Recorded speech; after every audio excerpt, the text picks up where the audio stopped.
This conference will now be recorded.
This conference will now be recorded.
This Hi conference guys, will now be recorded.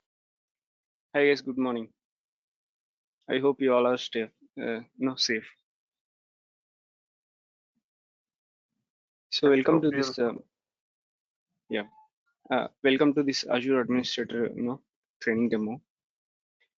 So this is going to be like, I want to just set some expectations on this demo today.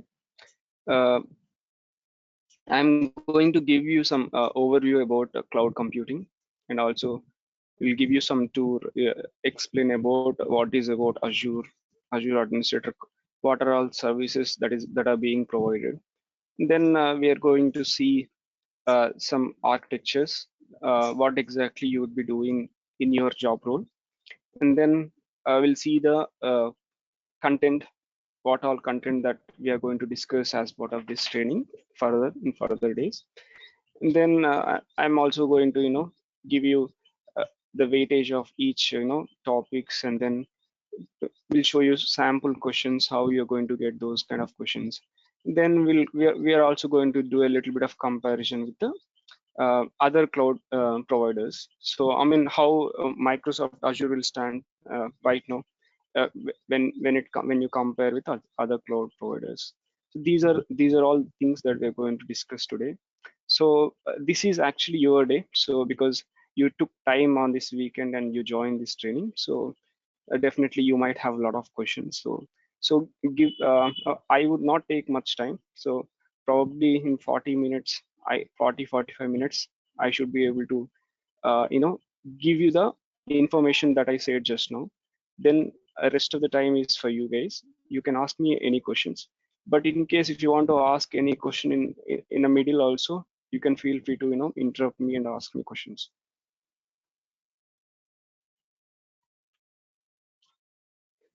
Before I start off, I just want to take a couple of questions from you guys, just to understand how you guys are thinking. So probably 3-4 questions. Do you guys want to ask any questions before I start off? Hi Shiva, Prem here. Oh, hi Can you hear Prem. me? Yes, Yeah, yes, good I morning. can. Good morning. With this training, are we able to complete the AZ114 certification exam? Yes, you will be able to. So yeah, you will definitely be able to complete this. And we are getting training for AZ114, like administration only, right? So not for the Correct. That is architecture level. no, only for administrative. Okay. Yeah. So architect will be different. So that will be AZ3 and 30, 1 and 2. So that will be different actually. Yeah, I guess 3, not 3, right? Architecture is. 303. Yeah, 303. Yes. Hi Shankar, very good morning. I just want to ask one question, like, are you going to Architecture. provide us some live projects for us? Yes, please. Live projects. Yeah, I'm going to. Yeah. So it is something like this. I'm going to provide you the live project. So definitely I'll provide you live project because I have been doing this. I architect things, so I can I can show you a couple of architectures, and then because like I'll explain you. Yeah, sure, definitely I'll give you some live projects to you. So live project in the sense, see how a live project will be. So you'll be given an architecture, and they will ask you to build an environment based on the architecture. So that's all going to be live project. So yes, we are going to see a lot of live projects, in fact. Because during the interviews also they will be asking some questions related to the live project which we have worked. So like we should be able to answer them, right? So I just asked this question. Yes, so this includes a lot of labs actually. So if you finish all the labs on time, and I think you should be able to answer all the questions that are asked in the interview. So this training completely consists of theory and demo from me, and then also I'll give you detailed instructions for labs. So I would also ask you guys to do the labs. However, I will show everything in demo, and also I'll ask you guys to do in labs, so that you get some practical exposure, and then you will be easily able to answer in interviews. So that's the idea. So if you follow along this course completely 100%, I'm sure that you will get a new opportunity in Azure, and also you will be able to clear the certification in AZ104.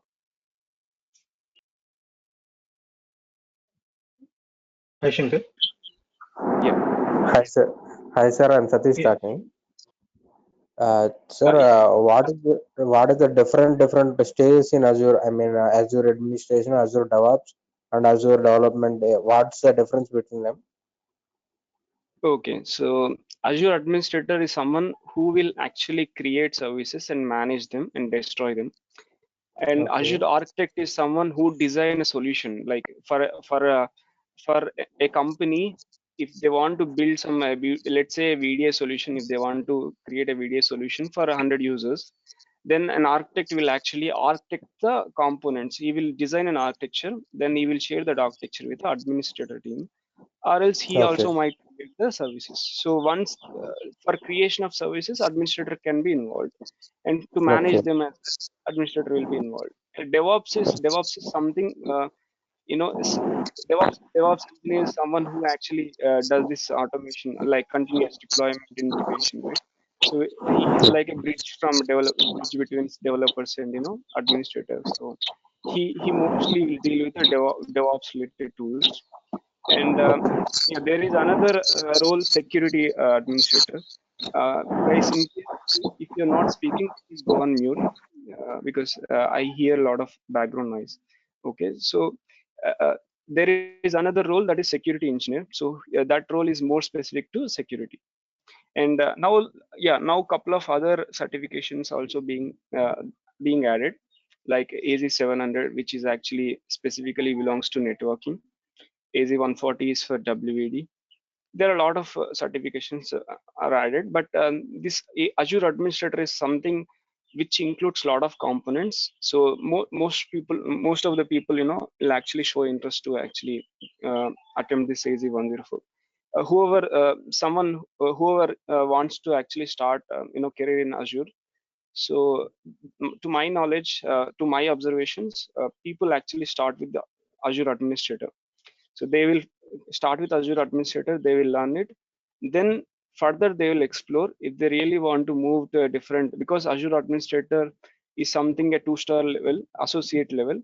So if you want to go with the expert level, so then you have a solution architect, and also you have a DevOps expert. So whichever way you want to go, you can go with that. So yeah, so this is a starting point, and it's not just a fundamentals one, it's a starting point that will give you a job also, so you can actually work on a job also. Any other questions that you guys have? Yeah, one question actually. Why Azure over AWS? Why you have to choose Azure? Yeah, okay, that's a nice question actually. So you'll get the answer, I think, in some time, when I finish my slides. I have a couple of slides which explains them. I would ask you to just wait for some time, you'll get the answer. Yeah. No problem. Sure. Thank you. Okay, so let's start off. If you guys have any questions, we'll take up those questions later.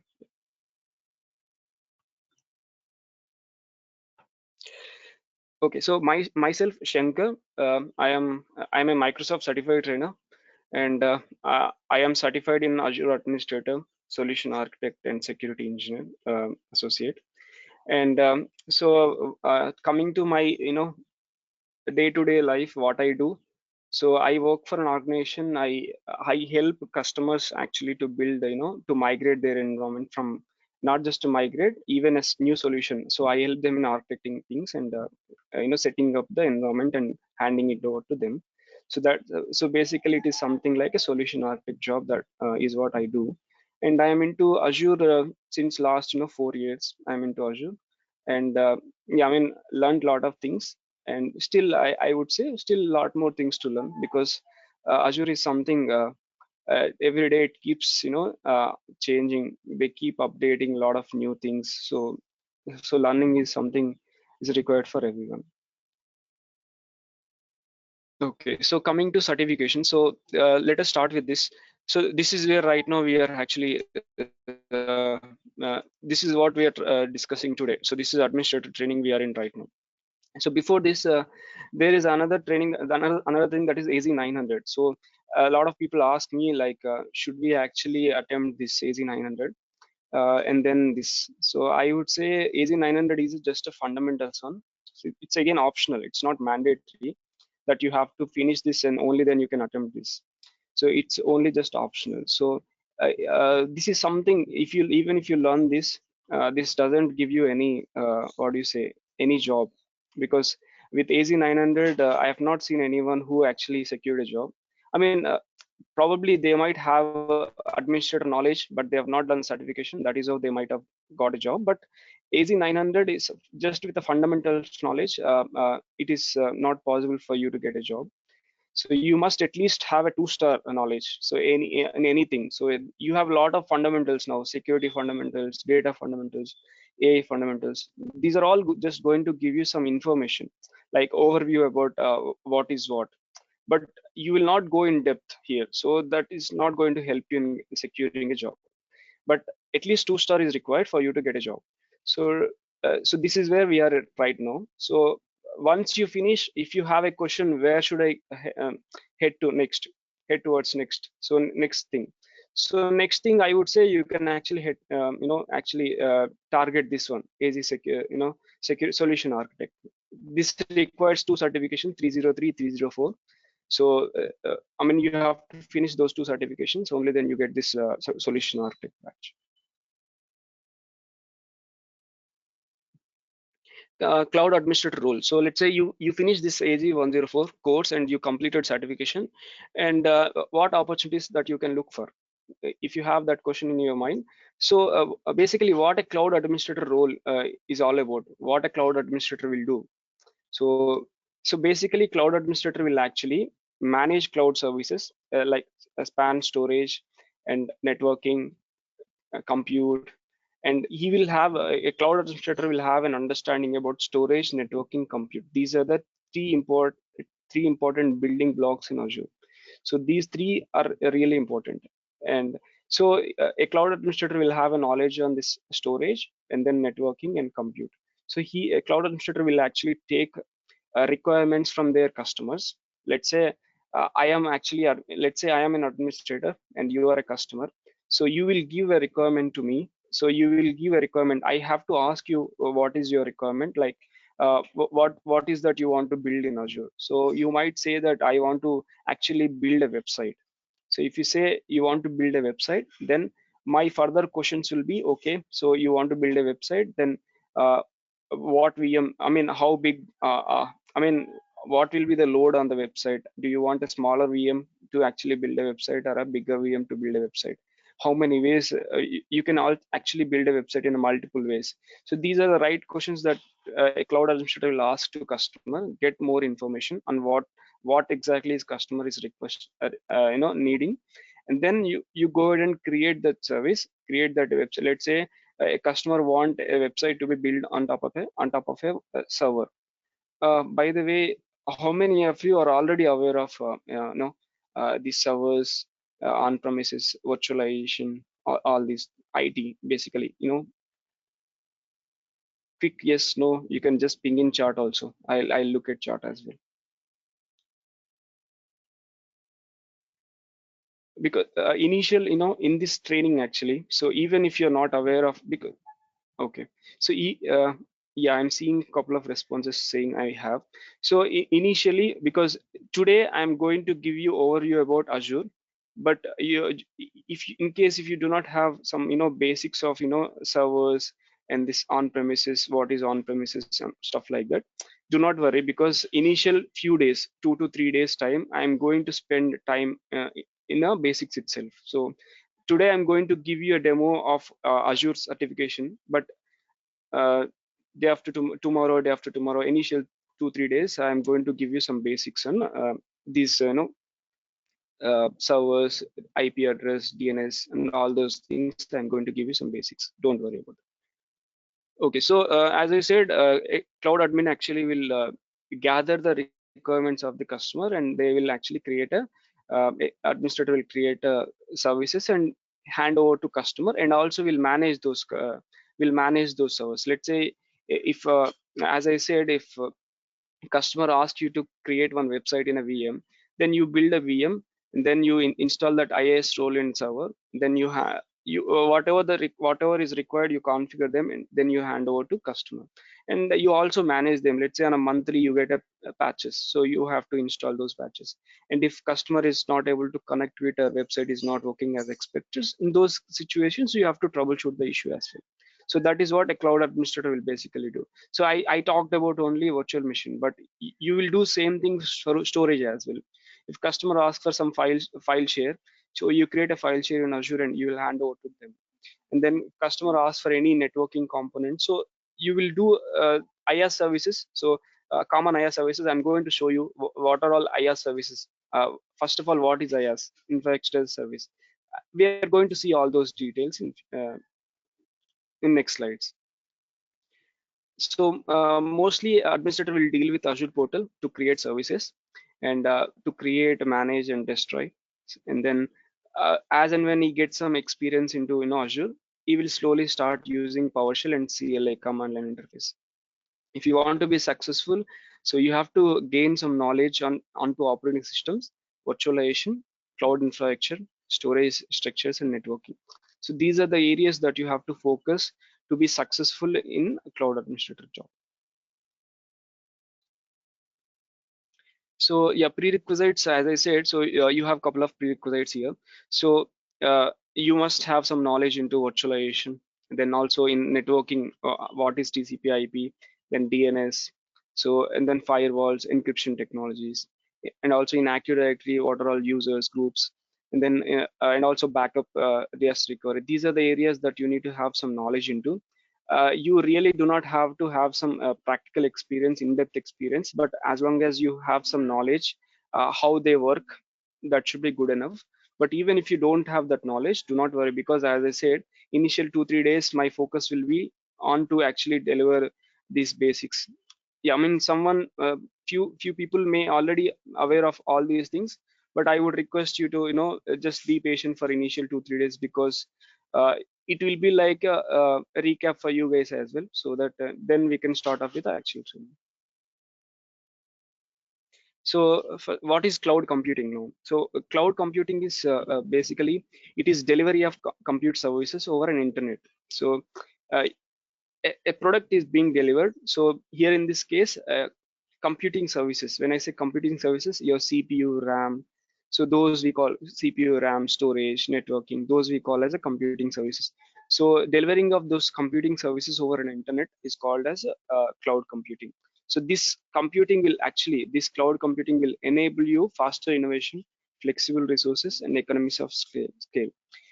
Because I mean, if you remember olden days, 10 years before, if you want to build a server, so it used to take a lot of time. So you have to get approvals, then you have to secure a budget, because to purchase one server, you would at least need at least 40,000, 50,000 rupees.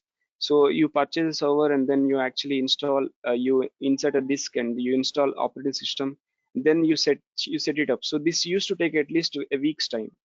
So but now with cloud it is much faster, so where you will be able to create a VM in few seconds itself. So let us see the cloud computing benefits. What are all benefits that you have with the cloud computing? So first is cost. So where you don't actually spend, you only pay for what you use. Let's say you create a VM, that VM might charge some 10 rupees per hour. So if you use the VM for only 1 hour, you pay only 10 rupees. That's all you pay. And you can, once you use it, you can delete the VM, virtual machine, a server basically. So you can delete it after you create it. So after you use it for 1 hour, you can delete it. You'll only end up paying 10 rupees or whatever the charge that they have decided. But whereas in on-premises, whereas in other case, if you want to without cloud computing, if you imagine without cloud computing, without actually these cloud providers, if you have to use a server, you have to purchase it. So even if you consider a laptop, so if you want it is something like this. If you own a laptop, if you want to own a laptop, you purchase, you pay some 50,000 rupees and you get it, you use it. And but if you, I mean, if you see there is a permanent requirement that you have, so then you might actually use it. But if you think you need only for 1 hour, then probably you will directly go to an internet center and you will rent it and you will actually use it and come back. But there are certain some requirements where you might need multiple laptops. So do you really own one single laptop? No, right? So you will probably rent from, so this is renting. This cloud actually will give you these virtual machines or services as a rental basis. You actually use them and you pay only for what you use on a hourly basis. It's something, and you will get a bill on a month end. It's like electricity. So if you turn on an appliance, maybe fan or AC or anything, so the bigger the appliance, the bigger charge you will get, right? So you turn on an appliance and on month end you'll get a bill. So this is also same, exactly like same. So you turn on any, I mean, you spin up any resource that is required in Azure, like a virtual machine or a big data solutions, or machine learning or artificial intelligence, storage, networking, anything. So you spin up anything and you use it. On month end you get a bill, so you have to pay that bill. So it's like a postpaid bill only, you don't have to pay anything prepaid. On a month end you get a bill. So that is how this basically works. And a global scale, because all these cloud providers has regions across the globe. Regions, when I say regions, data centers. In regions they will have a data centers. Data center is a building which consists of servers, storage, servers, and all the infrastructure related services in a data center. So these cloud providers have these data centers across the globe. So it is easy. It is very much easy for us to create a service wherever required. Which I can sit here and create a VM in East US. That's the benefit that you get with the global. And performance, so you get a better performance because when you create, let's say your users are sitting in US, if you create a server in Hyderabad and then you ask your users from US to actually connect to it, then of course they will experience some slowness, right? But instead, if you create your server, your website within US itself and hand over to them, so they will use it with a better performance and very less latency. So that's another benefit. And security. So uh, as you know, all these cloud providers, you can actually call out the cloud providers, Microsoft, AWS, and then Google, IBM, Alibaba Cloud, Oracle Cloud. So these all clouds are actually very big companies. In fact, they are like top 10 companies, top 10, 20 companies. So when these companies have enough, they will invest enough money, in billions of dollars into the security. So they will ensure that all your servers are very much secure, because trust is something they always believe on. So if their customers do not trust them, so they do not use their cloud services. So when their customers want to trust them, so of course they will actually invest huge money into security. Then speed, the amount of time it requires to actually spin up create a virtual machine in Azure. As I said, in olden days it used to take weeks, but now within a minute you will be able to actually create a virtual machine. Then productivity.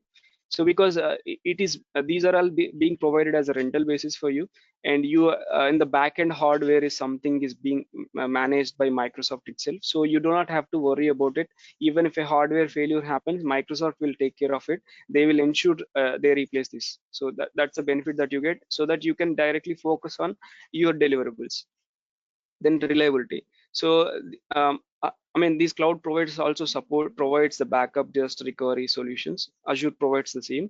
So these will help you with the reliability as well. Coming to cloud. So in cloud, there are three types of cloud. Let us see public cloud. What is public cloud? Public cloud is something where all customers, all users over the globe can actually use it. It's available for public. Anyone, whoever want to use this service, they can actually log into a portal and they can create a service and they can use it. So this is a cloud. So it is accessible to everyone. Coming to private cloud. Private cloud is something only private to you. So it is something, it's your on-premises data center. This is this building. Let's say this is a building that you have.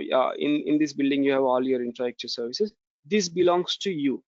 So this building belongs to you. So it is owned by you. So no one is allowed here. So it's only private to you. All the services, whatever you want to build inside this data center, you create them, you manage them, you ensure you maintain them as well. Coming to hybrid cloud. So to give the better examples for these, again, if I talk about electricity, so it's like electricity, like our electricity providers, they provide electricity for all homes, right? It's a public. Whoever use it, they pay the bill. And this is a private is something. It's like a solar. So solar panel that you place in your home. So that is specific to you. No one can actually access it. No one can actually get benefit out of it, right? But this is hybrid is something you are having both together. You have your own private solution, like you want to have some backup as a solar, and also you are using a public cloud as well. That is like a electricity. So this is a better example I can call out. So this hybrid cloud is actually a combination of private and public cloud. So some customers will actually use, they will have their own private cloud. They will keep the data, important data, sensitive data in their on-premises. Then they will rest of the services they will actually create in cloud.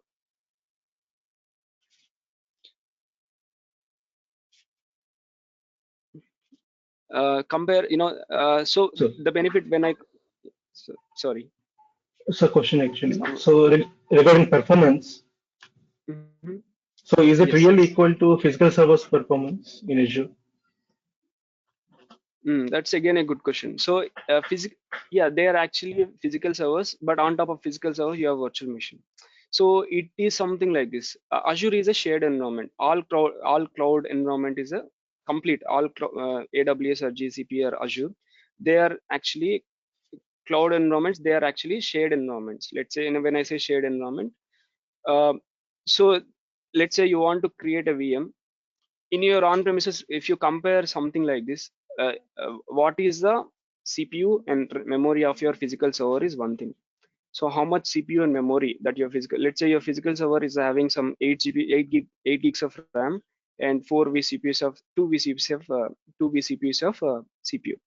Then you have same thing available in Azure also, where for same 2 vCPUs and 8 gigs of RAM, you have different types of VMs, starting from a lowest charge VM ending to a costlier VM.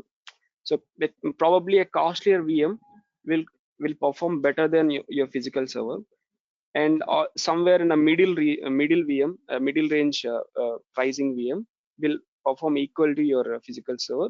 Somewhere a lowest costing VM may perform maybe lesser than your physical server. But here the thing here is that, so cloud is actually providing a flexibility. Sometimes what you do is you might only need 8 gigs of RAM and 2 vCPUs of memory, 8 gigs of RAM, 2 vCPUs of CPU. But considering the future, you might actually purchase a bigger hardware like 32 gigs of RAM, and then 16 vCPUs, 16 CPUs of CPU. So but you will end up using only 20-30% of the hardware, and the rest of the compute services will be wasted in on-premises. That's a main disadvantage in on-premises. So always, because let's say you purchase a smaller one and tomorrow you need a bigger one, you cannot simply add. You can add, maybe you will have 1-2 slots for RAM, but you cannot go beyond that. So that's the reason organizations will always purchase the bigger ones considering the future. But what happens is they will not be able to use even a 50% of the resources that they have on a physical server. But cloud gives you that benefit. So you with for same resources, you can actually get a cheaper one. You can also get a little decent one for production purpose. You can also get a better one also. So that's the advantage you get with the cloud. That flexibility you have cloud. Did I answer your question? Yes, sir. Thank you. Yeah. Yeah. Okay. Yeah. So I was talking about this capex and opex. So capital expenditure is something you purchase. I gave example of this. I gave example of laptop. So let's say you want to own a laptop. What do? You actually purchase it. So you invest some money and you use it. And then also when for any repairs, you also go and give it for a repair, and you spend that money as well. But it is owned by you. You use it.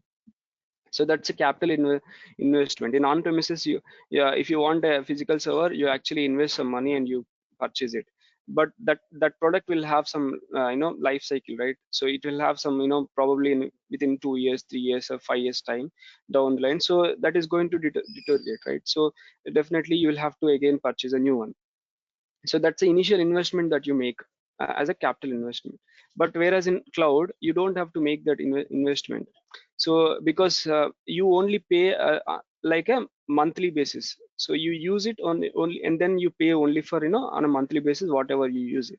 So this enables lot of startups, actually lot of startups to actually start very confidently start their startups. Because what happens is, if a startup has to start a website, then in olden days they have to purchase hardware and then they have to set it up. So that will require some lakhs of rupees for them to actually set up a data center or in a server. And then that server requires a cooling, AC, and all that stuff. But instead in cloud now, they will be able to build a website within fraction of within minutes, and then they only pay for what they use on a monthly basis. Let's say on a month, and they might get some 10,000, 20,000 as a bill. But whereas in other case, they have to invest some lakhs of rupees initially. That will put a lot of pressure on the owners who are actually starts the startups.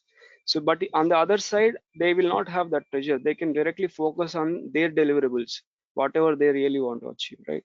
So that enables, this enables a lot of startups to actually confidently start their startups. Not only startups, but also mid-scale and small scale, mid-scale and large scale organizations also. They are completely into Azure. So in fact, out of Fortune 500 companies, 95% organization, 95% companies are using Azure. So that's a fact. But some customers may use multi-cloud. Some customers want to use Azure, and also along with Azure, they also want to use AWS or GCP. Yes, that is true. Now customers actually want to use multiple clouds, but they might have their major infra on a particular one cloud, Azure. So in Azure, there are three types of services that we have. One is infrastructure as a service. This infrastructure as a service is something you only this will actually help you. Infrastructure as a service, you actually create a virtual machine and you manage them. So there is a shared responsibility model that I'll talk about in next slides. So in infrastructure as a service, cloud providers will give you servers as a renting, virtual machines as a rent, and you use it, you manage them, here the responsibility of patching is also yours. So you, and backend hardware is something will be taken care by Microsoft. So you have IaaS service, then you have PaaS service. So in IaaS service, you deal with these servers, storage. In IaaS service, these are the services belongs to IaaS: servers, storage, networking, firewall, security, data center. So this data center physical, this is something will be taken care by Microsoft.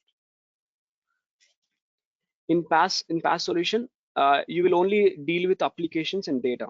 You will only deal with applications. You will be given an application, and you will only deal with application and data. So backend, rest of the things will be dealt by cloud provider, that is Microsoft in this case. I'm going to show you another slide which actually talks in detail about that. SaaS is something okay. So if you ask me for example for IaaS, it's a virtual machine is a best example for IaaS, and for PaaS, a web application, web app is another good example for PaaS. And if you talk about if you ask about SaaS, O365 is a best example for SaaS. So you get you will not have any control on application also. So you'll directly access the data. So you will be given an application, you'll start using it. That's all about SaaS. So cloud comparison, IaaS will give you, IaaS is most flexible cloud service because you will have a lot of control here, and you configure and manage the hardware for your application the way you want. In PaaS, it focus on application development where you'll have only access on application and data. So this is more this will be more focus on application development. Then platform, in this case, platform platform management will actually take care of a complete platform management will be taken care by cloud provider. And in SaaS, this is something a pay-as-you-go pricing model where you will be given a software and you will be asked to use, and you'll pay as a licensing money to the provider. So this is how the responsibility will look like.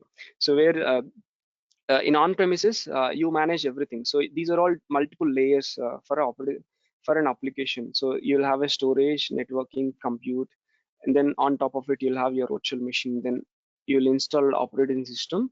Then on top of operating system you'll have a runtime that will actually enable you to run the applications, and then that application will have data and access. So this is how typical layers of an application will look like.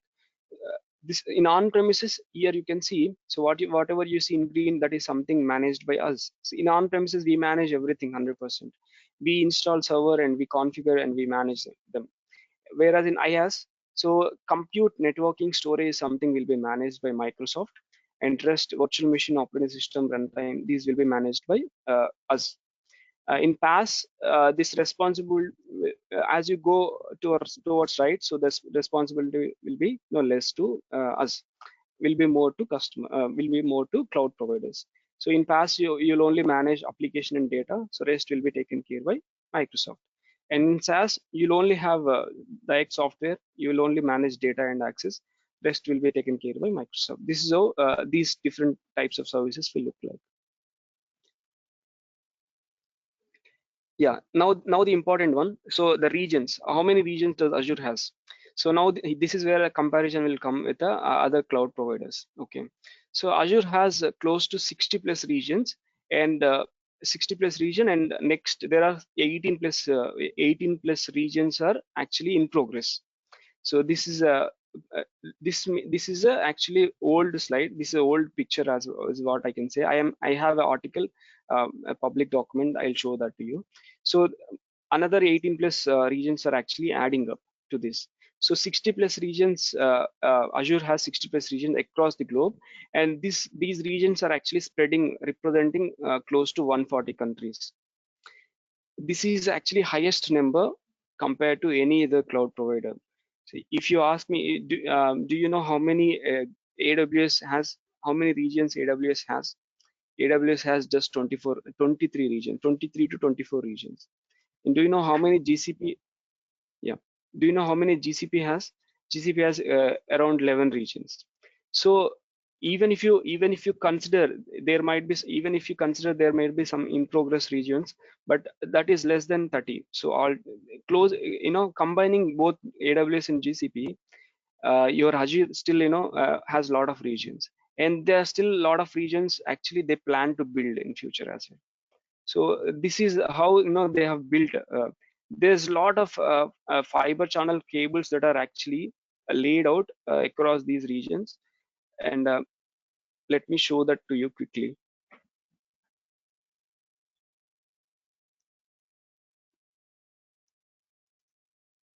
So in India, we have regions in Pune, Chennai, and Mumbai. You can see in Asia Pacific, Australia, and in all these China, Indonesia, Japan. So this is for India. So if you can see for all geographics here for all the regions. But if you see just simply a global tour for this uh, Azure, so you will see how they are actually connected to each other. So they also have this edge zones, which actually provides speeder, less latency, and less latency and high performance. So these are all the regions that are spread across. And if you see these lines, they are all WAN links. These are all wireless access links. If you just uncheck, you will see these lines gone. So these are all WAN links that you can see across globe. This is how Azure is spread across, and still they are actually coming up with a lot of other regions as well. And you will see sustainability projects as well. So they're actually eco-friendly. They want to build eco-friendly data centers as well. So they're going with the wind and solar. So this is how it look like Azure look like.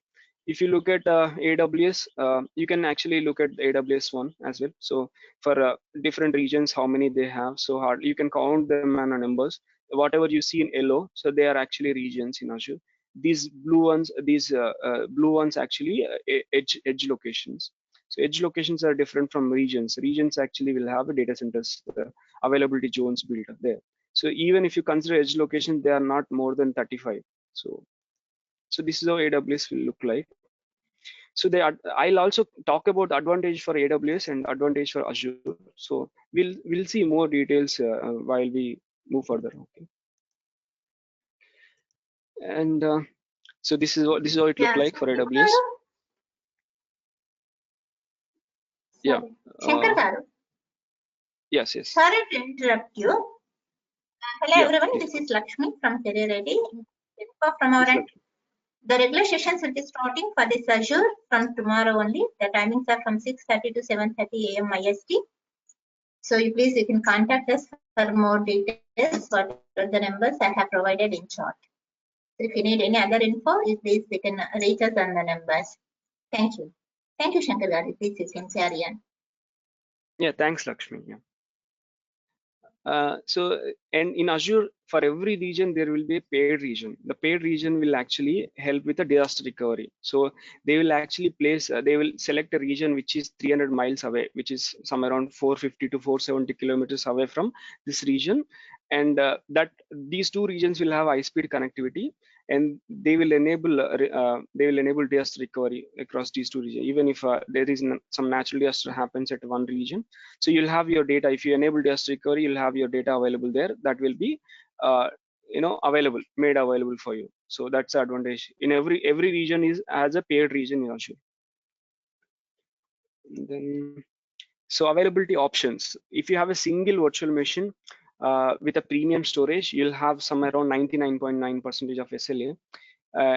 That means you might ask me a question now, what is SLA first of all? So SLA is service level agreement.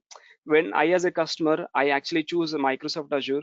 So I ask Microsoft that, I have my website, I'm actually hosting my website in your cloud, but what is a guarantee that you'll give to me that my website will be always available? That's a question I can ask to Azure.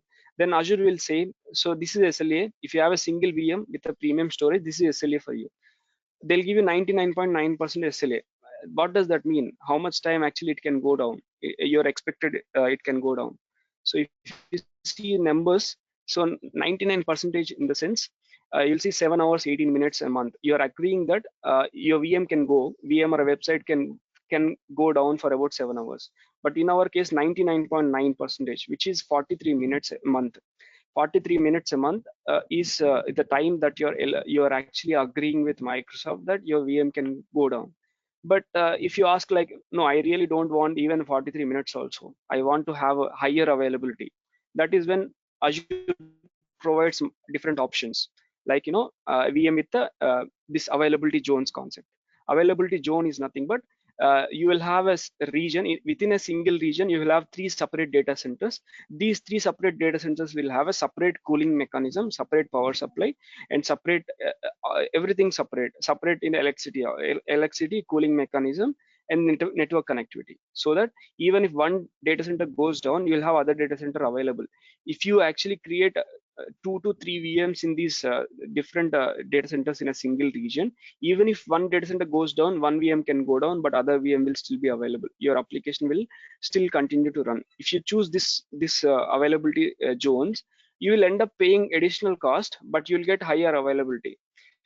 So that availability you'll get is for maximum downtime that you can see only 4 minutes. In a month time, in a 730 hours time, you'll only have 4 minutes of 22 seconds of downtime if you choose availability zones. If you further want to reduce it, so if you go with 99.99, that is 26 seconds. But in Azure for VMs, this is the least that you can have. 4 minutes is the least downtime that you can expect. Then you also have, with the region pairs, you replicate from region 1 to region 2, so that you'll have this for available for disaster recovery. Even if any natural disaster happens, you'll have it available. And then the management tools that you use to actually manage Azure. So primarily you use Azure Portal, and then you start using Azure PowerShell, and Azure Command Line. These 2 important things that you use. And the mobile app is something not exactly, this doesn't have a lot of features. Only, let's say you have some VM in Azure, you can only just start and stop. You can only just view and stop, but doesn't have a lot of probably they might add in future, not sure though, but it doesn't have a lot of features right now. But still you can actually do, if you have one script with you can run that script directly to perform it. So that is something you can achieve with this mobile app. And then REST API, where you can integrate with multiple other software development kits. And Azure Cloud Shell is a cloud-based tool which provides both PowerShell and command line for you, and where it has completely everything preloaded, so you will directly able to use it. And also it is being provided for you for a free of cost without any charge. For one user, they'll give you one Cloud Shell for you. So all these will actually interact. Whenever you give some input, it will be taken by this Azure Resource Manager, which is actually a layer in Azure. So this takes the input, and then this converts the data to a JSON format, which is a JavaScript object notation. Will be the data that will be sent to backend hardware, so that whatever you request will be spinned up for you. Let's say if you create a VM and you give some input as a Azure portal, you most likely you will do some clicks and you will actually submit it. Those the data, whatever you perform, whatever that you submitted, will be converted into JSON format in the backend, will be sent to backend hardware, and then backend hardware will ensure create a VM and hand over to you. So that is how it works. Yeah, I mean, I'm not going in depth actually, but when once we start, like, you know, in next 2-3 days, once we finish the basics, when we start actual topics, then you will see me actually explaining in depth what exactly happens in the back. So Azure follows this defense in depth. Azure is very highly secured compared to any other provider right now. Even you can even see that, you know, in a reviews, lot of reviews as well. And you will also see some US government contracts being, you know, given to Azure as well. So that also speaks about the security. So they'll follow this defense in depth, you know, security. At every layer, they'll enable this security. Starting from your data center physical security to your identity access, then perimeter security, then network layer, security in a network layer, the compute layer, application layer, data layer. Even your data is encrypted at every stage in Azure. So even when the data is sitting in on-premises storage, also it is in Azure data center storage, also it is encrypted. We call it as data at rest.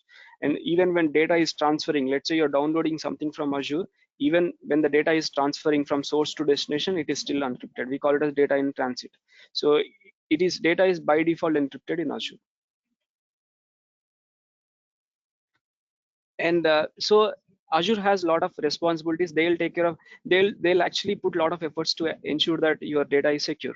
But at the same time, customer also has some, you know, responsibility, because if you see these services, IaaS, PaaS, SaaS, not all these layers will be managed by Microsoft. So wherever Microsoft is being managed, they will ensure that they're completely secure. But whatever is being managed by customer, it is customer. Let's say a VM virtual machine is given to customer. If customer does not do patching, install updates on a regular basis, that is a real risk. That is something customer has to, you know, take care of it. So it's like equal response. It's like a shared responsibility. So Microsoft will take care whatever they are responsible for, and customer has to take care whatever customer is responsible for. That is an important thing to note here. And there is in Azure, you'll have these two authentication and authorization concepts. Authentication is something you identify a person. Okay, this is me. Let's say if I say I am Shankar, you ask me, can you show me a proof, identity card, which actually says that you are Shankar, which also will have your picture. So that is how you authenticate yourself first.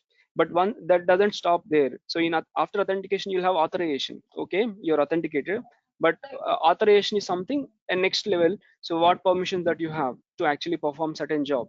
If you simply, you know, if you ask me a simple example, you have a tech park. In tech park, there are 10 companies, and to enter a tech park, you will actually authenticate yourself. You'll show your badge. But once you enter a tech park, you cannot go to any building, right? Whichever you want. You can only go to a building that you are actually permitted to go. That is authorization. Authorization is something you perform only what you're authorized to do. Authentication is something you are actually proving that it is me. And then, so these are all actually the benefits that you get in Azure. Multi-factor authentication is something you are authenticating with a multiple in a multiple ways, like, you know, something something you possess, something you are. So if something you know is something you enter a credential, something you possess is something you have a mobile phone where you have a Microsoft Authenticator, you actually you will actually approve there. Then something you are is something probably a fingerprint or something like that. So these are different ways. This multi-factor authentication is like a more secure way of, you know, authenticating, because even if someone stole your credentials, they will still not be able to, you know, authenticate, because they have to complete all these three ways. Conditional access, Azure Active Directory provides a conditional access. When I say conditional access, they have a lot of, you know, machine learning algorithms in place. They will actually detect and based on a device or a user location or application or a real-time risk, it does whether it will decide whether it want to allow the user to connect, or would require a MFA, or would directly block the access. Let's say a simple example, you log into O365 from an internet center. So definitely it does actually enforce a multi-factor authentication, because it's a different place that you're logging in. And another example I can call out, you're sitting in India, Hyderabad now, and you logged in from here. Within 10 minutes, you also logged in from US. So by any other way, by any other means, it is really not possible for someone like you to travel from here to US within 10 minutes, right? In those are all the logics that it considers and will enforce multi-factor authentication immediately. Then price calculator. So Azure has this, for all resources, whatever, if you want to look at a pricing, so for all resources, whatever that you're actually using, so you can even get your estimate, what is the price that you're going to pay on a monthly basis. If you don't want to see any surprises on a month end, if you want to know the pricing in advance, you have Azure price calculator, where that does provide, you have to select your VM size. The size will look like this, 2 vCPUs, 8 gigs of RAM, 50 GB of temporary. It does show you 0.209 per hour USD. So you select the details based on your requirement. Then you get a pricing on a monthly basis, how much you will charge. I'll show you a price calculator, because these are all actually will come in a I mean, right now I'm only giving you a little bit of overview about the price calculator, but later, while we are moving on in a course, I'll give you more details about it. So this is how typical. A few people asked me. Someone asked me, do we have any projects? If you ask me, this is a simple project. This is a basic project actually. It's a basic project. I simply ask you to build one VM. That VM should have two disks, one along with the OS disk, and then that VM should have a public IP address to connect directly from internet. And I'll ask you to assign a DNS also. And this is simple. This can be a simple architecture diagram for a single virtual machine, and also enabling security with NSG. But if you ask me for a bigger project, that's a simple project. This is a bigger project. Okay, so you're actually creating multiple similar VMs in two different regions. I call it as multi-region entire architecture application, where you have virtual machines, then you have a load balancer. This is a web tier, this is a business tier, this is a SQL Server tier. So you as a we as administrator, we do not actually architect, we do not design this, and also we do not actually manage all of this. We only manage certain things here. So an architect actually will design this architecture, and they will only ask IaaS services. They will only ask us to create IaaS services. Out of this architecture, IaaS services are these VMs or IaaS services. This load balancer also you can create. This is a load balancer which is balancing the load. This is a 3-tier architecture right now. This is a 3-tier architecture, two different regions, and also these two are being balanced by this traffic manager. This is something you do not deal actually. This is something not an IaaS service. But this is how an architecture will look like. So when you ask me for a project, I would say this is a project. If I because I have been working on multiple projects, right? So I work on a similar architecture diagrams, and to actually spin up virtual machines and configure them. You will be given an architecture. You will be asked to create a same environment as you see in an architecture. So that is all. If you ask me for other, so this is a different one, which is a web application with a relational database. So again, you're having some what do you say, load balancer across 3 VMs for a website, and then again you have for your SQL Server also you have a load balancer. So this is a relational database that you have. So this is a application, web application with a web application inside a virtual machine, not a PaaS solution, but IaaS solution itself. This is another architecture.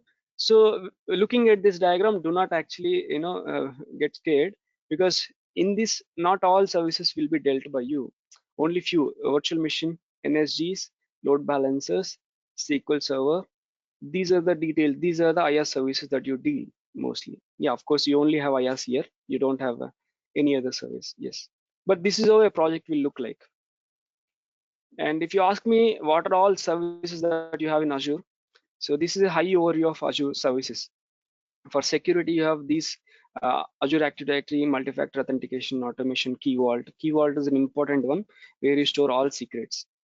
And then in compute, you have a compute services, batch services. These are platform services. If you see, this will be our focus. Okay, these are our infrastructure services, IaaS services, where you have virtual machines, containers, blobs, files, networks, load balancer, DNS, Express Route Traffic Manager. So these are the services that you mostly deal with.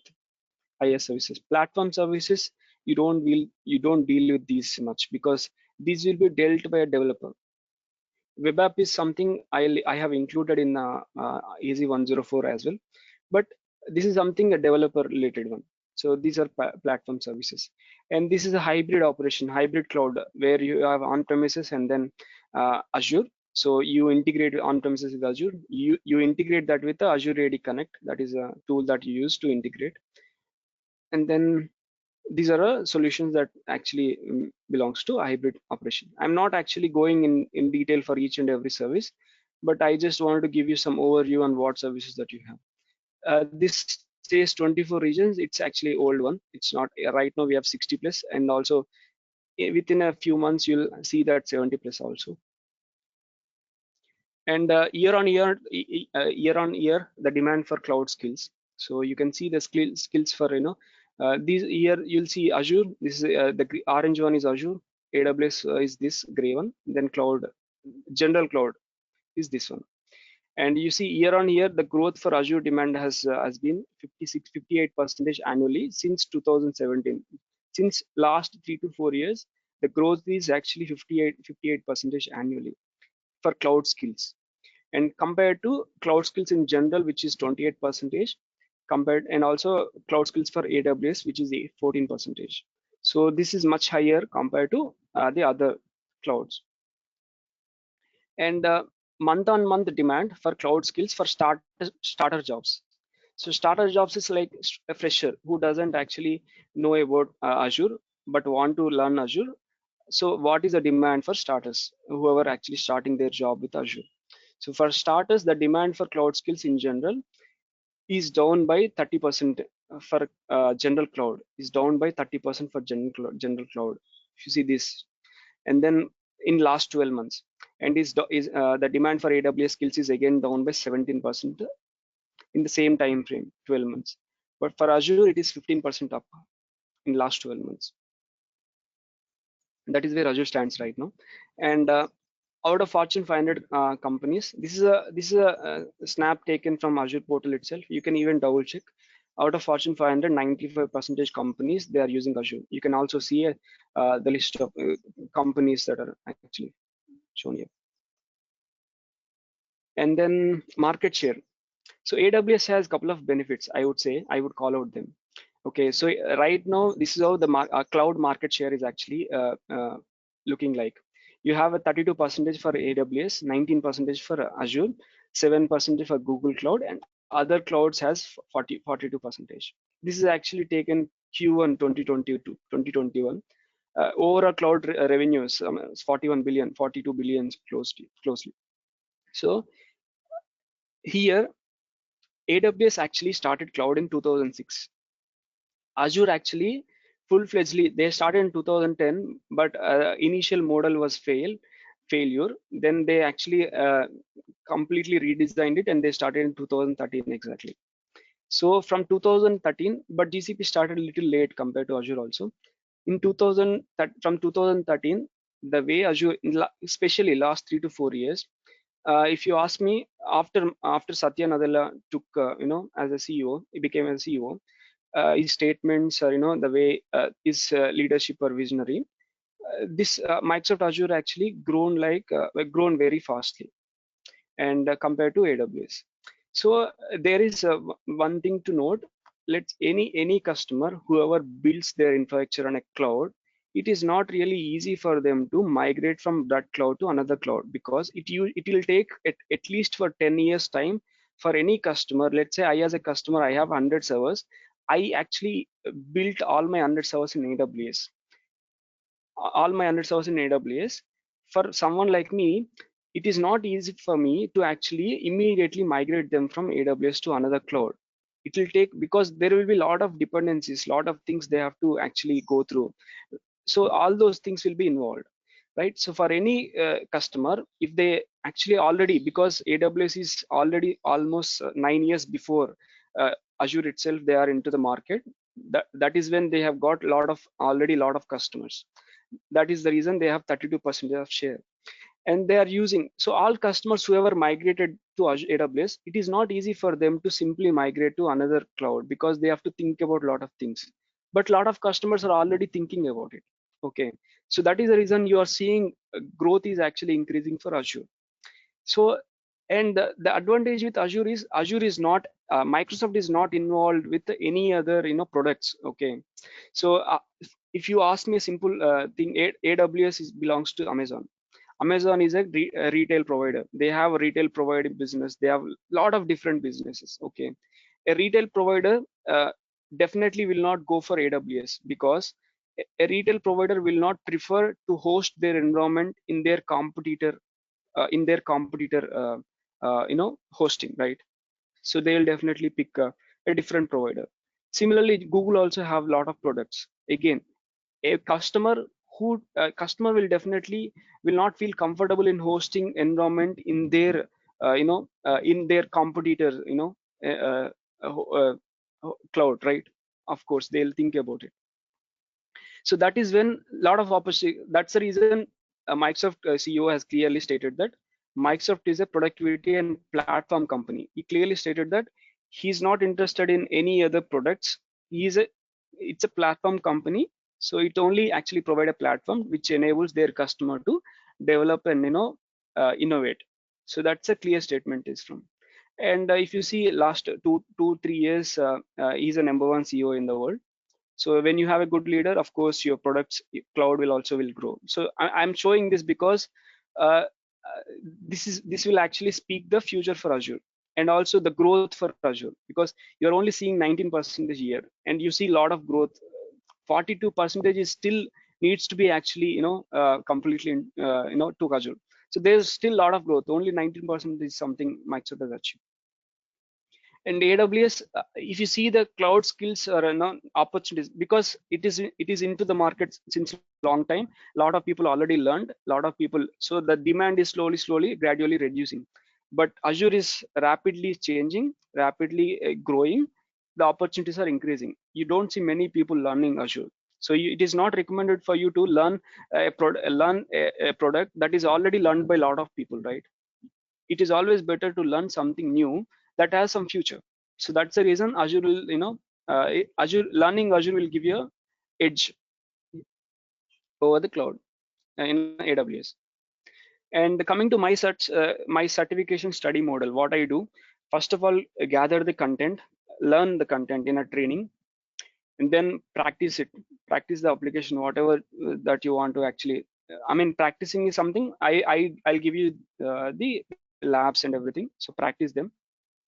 Then test the skills, at least give 1 or 2 test exams so that you will test your skills. Then go ahead and attempt your certificate. Test skills is something you can give a practice test. If you don't have that facility, you can directly attempt the exam also. So this is out of these. If you don't have any one of these, I think you will not be able to get success. And then coming to this specific course, so far we have discussed a lot of things. Coming to this specific course, this is how it is outlined. Okay, before I actually, I've been talking since long time. Before I actually finish this, I only have couple more slides. Before I do that, I just want to ask if you guys have any other questions. I mean, you can ask me any question that you have in your mind. I think someone asked me why Azure over AWS. Did I answer your question? Yes, sir. It's correct. Okay. Okay. And yeah. will you cover migration also, like on-premise to AWS, Azure, or AWS to Azure? Actually, migration is part of solution architect. But if you, I mean, I want to understand how many people really want to learn. I mean, if multiple people actually want to learn that, probably I'll take, it is actually not included in the course. But if you guys actually really want, and based on number of people, I will consider to add one simple migration. Yeah, even I want Prem here. Even I want it.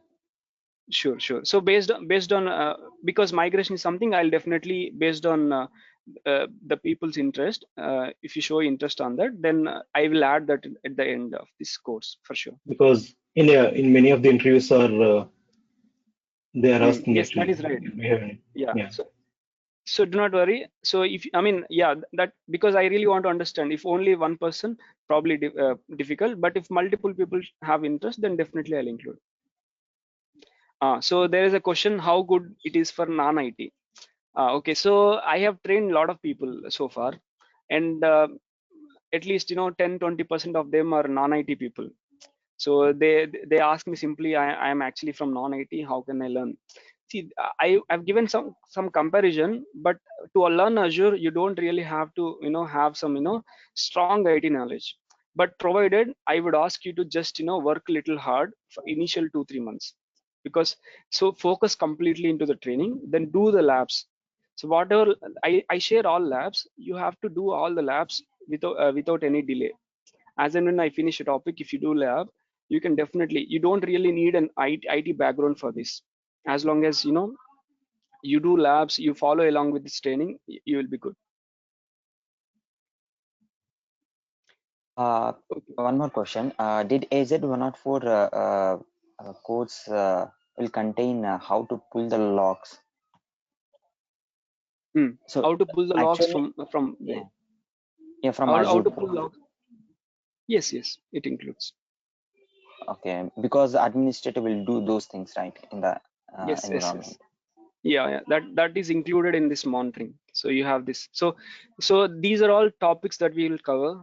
We'll start with virtual machines, Azure administrator tools like PowerShell, CLI, ARM templates, portal, virtual networking, storage, monitoring solutions. Serverless computing includes web apps, app services, AKS, Kubernetes services, containers. Identities will have Azure Active Directory. Data protection is about Azure Backup and Azure Site Recovery. Inter-site connectivity is something expressed out, and site-to-site connectivity, VNet to VNet peering. Network traffic management is about user-defined routes, and then load balancer, application gateway, traffic manager. And governance and compliance is something, here you have RBAC, role-based access permissions, policies, logs, all these things you'll see here. So this is how it is actually outlined. So you have 11 modules. Each module will have a separate lab for each module. I have designed a lab for each module. So as and when I finish a lab, as and when I finish a module, I would ask you guys to do the lab as well. I'll share all those instructions when we finish. Yeah, so one more question, like, will you provide basic commands or basic PowerShell commands or scripts? Of course, yes. Scripts actually depends, but basic commands, of course, yes. Okay, you have documents to share. Yes, I'll definitely share that. So while we are following the lab itself, sometimes we'll do the lab with directly with the PowerShell and CLI sometimes. Yes. So we should have PowerShell knowledge also, right? Like compulsory or Not compulsory. So initially, you will be doing everything from portal only. After 1-2 years of experience, you will slowly, learn PowerShell, CLI. Any one tool is enough. Not both are required. Based yeah. on your comfort, you can choose one. Okay, thank you. Okay, so let me complete One the more rest. question. Do you Yeah, please have DEMS, like Azure DEMS to finish AZ104 certification? So if we can share us, so that that will help us to clear the exams. That's actually, I would actually recommend you to study this first. I mean, I'll give you we'll some practice study. questions.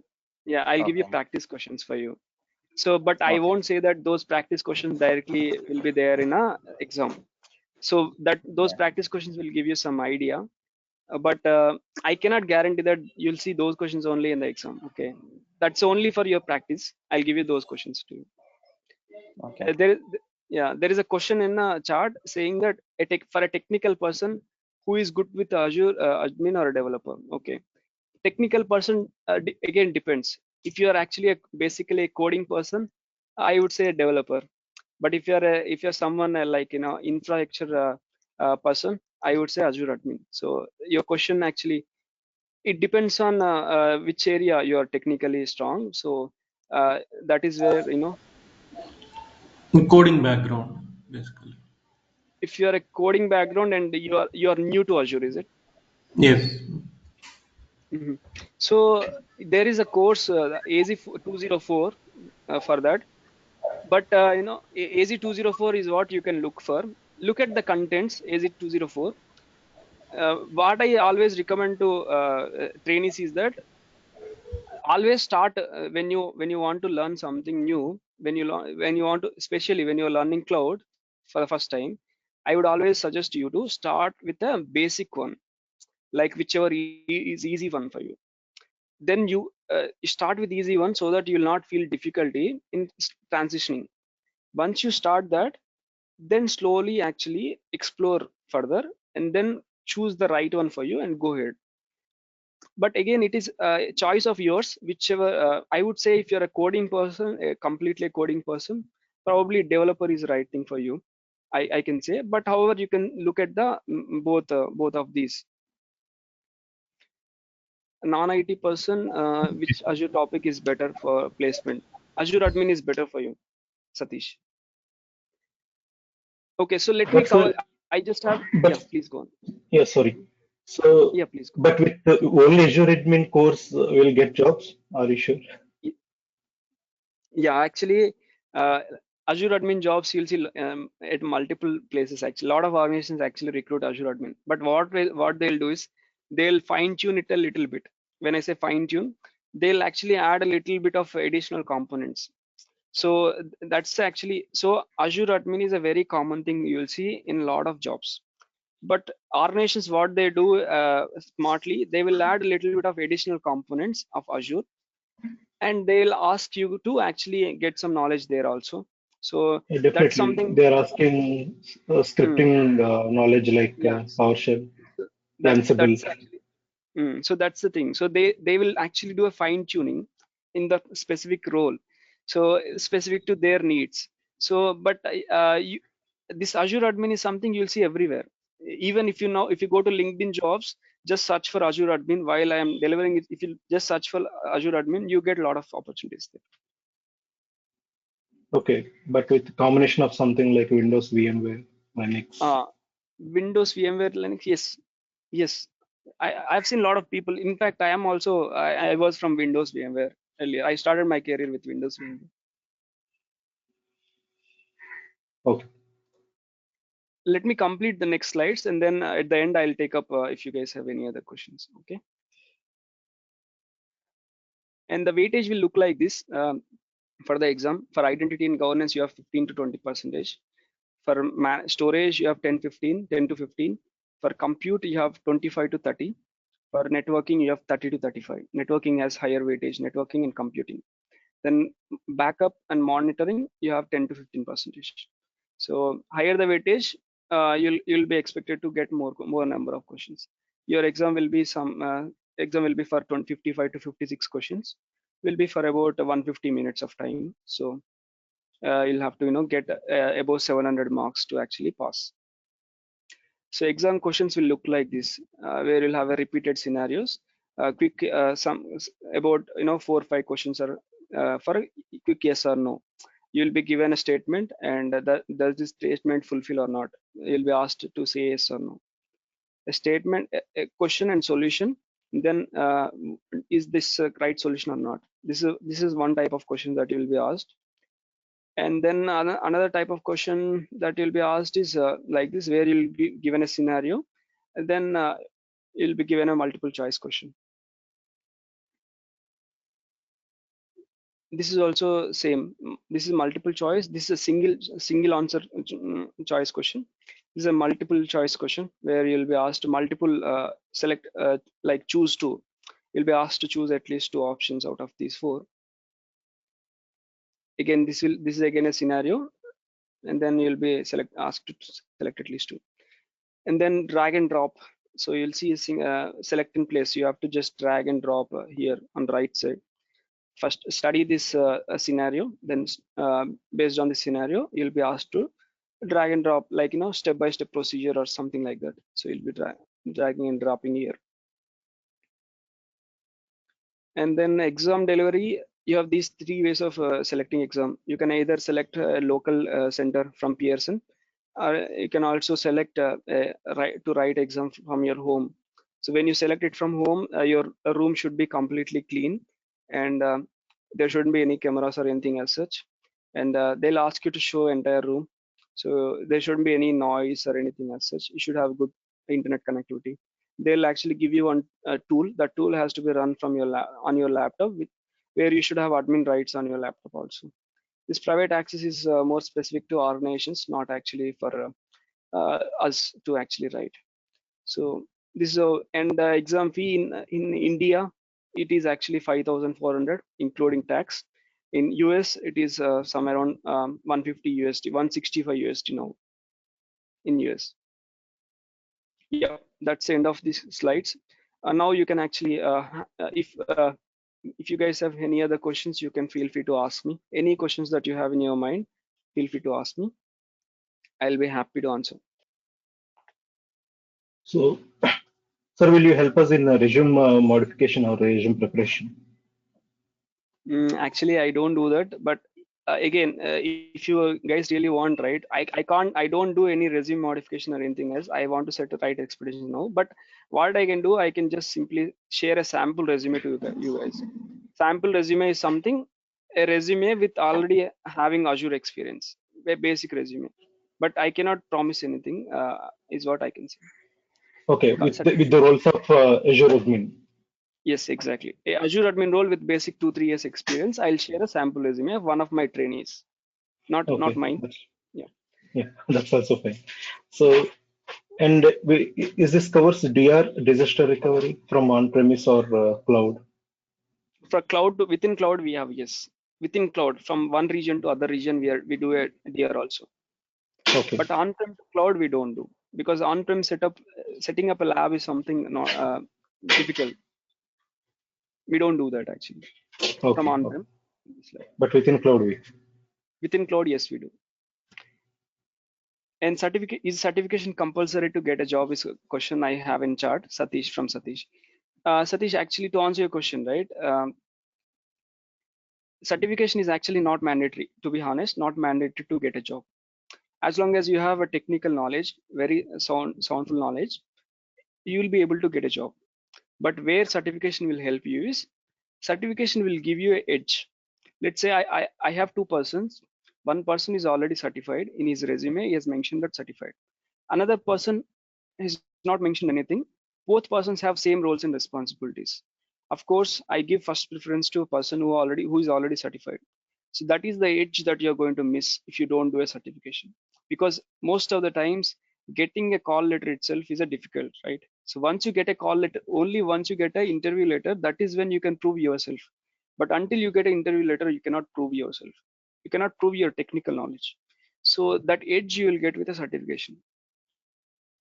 I hope I answered your question, Satish. Any other questions that you guys have?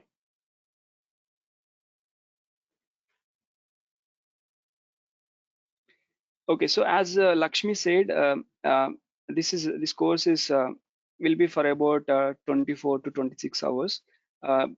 It may little bit vary because of the based on your questions and based on any additional requirements. Like you guys asked me to cover migration also. If I have to cover migration, that might take 1 or 2 days time.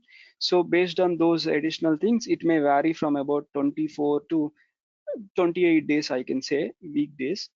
Every day 1 hour to 1 hour 15 minutes I spend on this delivery training, and the course time is from 6:30 a.m. to 7:30 a.m. to 7:40. Sometimes it can reach up to that's the maximum time I could go. So this is about the training schedule, guys. So and along with the training I provide a material. I provide a manual that I prepared, notes that I prepared for myself. So I share that notes with you guys, and also detailed lab instructions as well I share with you. I think recordings, of course, you will get directly from Career IT, and practice questions, exam practice questions. I have prepared. I have some bunch of questions. I'll share those with you, some around 100, 120. So those questions, I am again not guaranteeing that you will see those questions in exam. Those questions only for your practice. Okay, not I'm not committing that those questions will be in your exam. Okay, only for your practice. Then yeah, so these are all you will get from me. Classes are in weekends or in classes are in daily, like Monday to Friday, every day morning 6:30 a.m. to 7:30 a.m. Is there any other Uh, time slot, sir? No, mm, only other one slot? time slot? Because No, there is usually we're only doing night shifts actually. So that's the problem. okay. Unfortunately, no. There is only one slot. For weekends No, also there is no direct. no first also. Yeah. No, there is only one slot right now. We are actually going on. There is no other Okay, slot available at the moment. And no problem. yeah, We'll speak with you. additional contents. Yeah, additional contents. Yeah, so these are all we are going to provide along with the training. Yep. So if you guys have any other questions, you can ask me. Otherwise, I think I would say, thanks for you guys, spending time on this weekend to actually, attend this demo. I really hope to see you guys, training tomorrow as well. So initial 2-3 days you can join. I mean, you can join to actually get some basics. Initial few days I am going to spend some time onto the basics. Then we'll start off with Azure training, actual training, and these modules. So if we miss the class, then one day, like, is there any backup? Like recording only we'll get, right? Yeah, you will get a recording. So you, for all classes, you will get the recording directly. They'll Career IT team will share you the recordings. Yes. Okay, okay. Thank you. Okay, Thanks for your guys. Thank demo, you. Shankar. Thank you. Yeah, thank you so much, guys. See you tomorrow. Take care. Stay safe. You too. Bye.